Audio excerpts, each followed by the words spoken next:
Joining me now is Georgia Congressman Richard McCormick, a member of the House Foreign Affairs, Armed Services, and Science, Space, and Technology Committee. He's also the Republican Study Committee. He's also part of the GOP Doctors Caucus. Congressman, good to see you. Thanks very much for being here. Good to see you, too. Where are you on this in terms of what Israel should be considering in its retaliation efforts against Iran? These people understand nothing but strength. It reminds me a lot of when Libya was acting up and Reagan hit him hard, and then he subdued himself. He was on his best behavior. Iran doesn't understand appeasement. That's what's been happening during this entire administration since they came in, basically lifting sanctions, giving them back money that has been frozen, that has been used against us. We've had Americans die from weapons made in Iran. We've had ships, naval ships from the United States attack from weapons produced in Iran. We have all of our enemies being supplied by them. They are a bad actor. Quite frankly, I cannot believe we haven't gone after their weapons production in serious ways. They need a smackdown. And quite frankly, it appalls me that we're essentially waiting for them to become a nuclear power when we won't be able to act appropriately. They need to be taken out immediately. This regime is absolutely evil. And this is exactly what Reza Pahlavi discussed with me yesterday, pointing back to bad policy from the Biden-Harris administration for appeasing Iran in the first place. Watch this.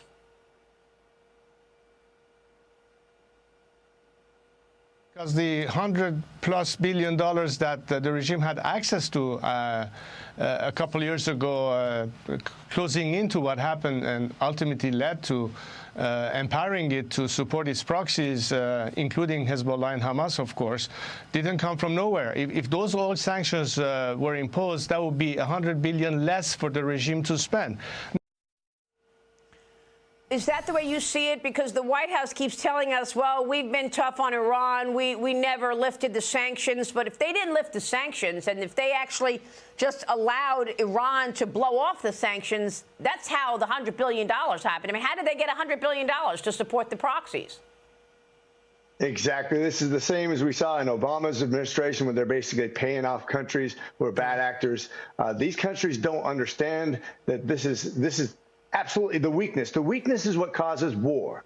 The weakness is what causes countries to act out. And quite frankly, this is what China's paying attention to when they're looking at Taiwan. This is what Russia's paying attention to that made them invade Ukraine. Weakness always results in war.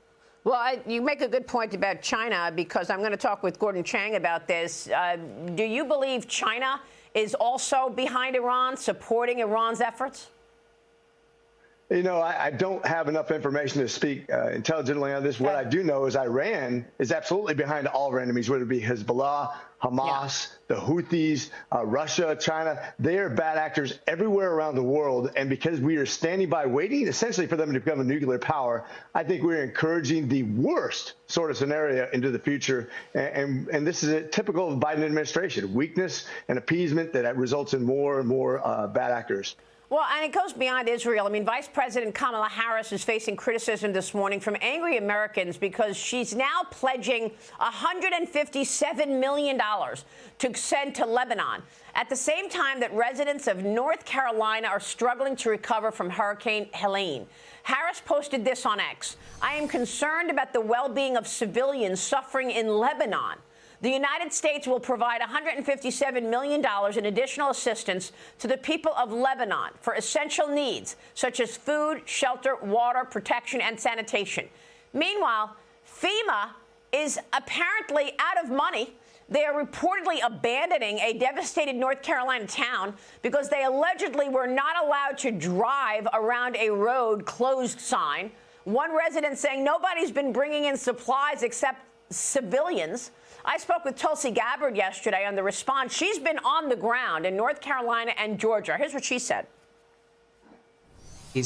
The sad thing is, Maria, you know, I look back to what happened in Maui during the wake of the tragic historic fires there and the many layers of failures that came from FEMA. And I'm seeing the exact same thing play out here today. While Vice President Harris and Joe Biden claim to be doing all they can and providing all the resources possible, FEMA is out on the ground, they say. But when you go out into these rural communities, they have yet to see anyone with a FEMA jacket on knocking on their door saying, how can we help you? So, Congressman, how would you assess the response to the American citizens of North Carolina, Georgia, and Florida after Hurricane Helene devastated those communities? Well, being a guy from Georgia, obviously my district didn't hit very hard, but a lot of districts in Georgia and other states got hit extremely hard. And the thing that is frustrating is that these people use regulation to stand behind to not do their jobs. Typical of government, typical of the left, they let a rule get in the way of doing the right thing. And I've always said in the military, never let a rule make you stupid. And the fact that they're running out of money when they've spent it on everything but what they're supposed to spend it on, including illegal immigrants, people who came here against the law, who are now being supported by our dollars, and I'm talking about hundreds of billions of dollars. This is egregious. This is why they ran out of money. This is why they keep on spending on the wrong things, and America gets left in the dirt. Well, Karine Jean-Pierre basically laid it all out a couple of years ago and told us what they were doing with FEMA money. Now, this morning, the White House is denying that they actually used FEMA money and they cleaned out the whole FEMA emergency fund. That's why they're running out of money, because they sent billions of dollars to house and care for illegal migrants. So the White House, I mean, you know, last week, DHS Secretary, and I know you and your colleagues, House Republicans, are demanding answers from DHS Secretary Alejandro Mayorkas on FEMA redirecting billions of aid to illegal migrants. FEMA is denying it. But we looked at the past comments from this administration and found White House Press Secretary Karine Jean-Pierre back in 2022 laying it all out that emergency money is going to be used for migrants. Watch this. FEMA regional administrators have been meeting with city officials on site to coordinate available federal support from FEMA and other federal agencies. Funding is also available through FEMA's emergency food and shelter program to eligible local governments and non-for-profit organizations upon request to support humanitarian relief for migrants. We'll continue to do what we can as a federal government to support these cities as we rebuild our asylum processing system after it was gutted by the Trump administration. I mean, what a joke. September 1st, 2022, she lays it all out, how they're using emergency money from FEMA to help the illegal migrants, and she's absolutely cleaned it out. Now, FEMA is running out of money, and we got another hurricane on the way, Congressman. Is this a dereliction of duty? Oh, and by the way, this absolutely, and this is why we called Mayorkas to the carpet. This is the unbelievable thing about the Democrats. They never want accountability. Well, if not from FEMA, where did this money come from? Where did all this magic money come from that would result in such a horrible outcome?